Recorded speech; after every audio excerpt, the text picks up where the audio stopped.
Numari, how to play. The object of the game is to select every block in the grid exactly one time. Your first selection must be a number, then, based on that number, you must select an equal number of empty blocks with each selection being orthogonally adjacent to the previously selected block.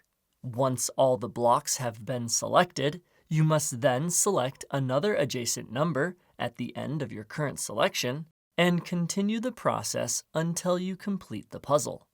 You can undo any move and have unlimited tries to solve the puzzle. You can use colored notations to help you figure out the solution. And if you need more help, the hint button will show you the next correct move, undoing any incorrect moves in the process. The difficulty of the puzzles increase as you progress, and there are larger grids you can play. In the settings, you can also hide the timer. Solve every puzzle to win. Check out the link in the description for where you can play online for free.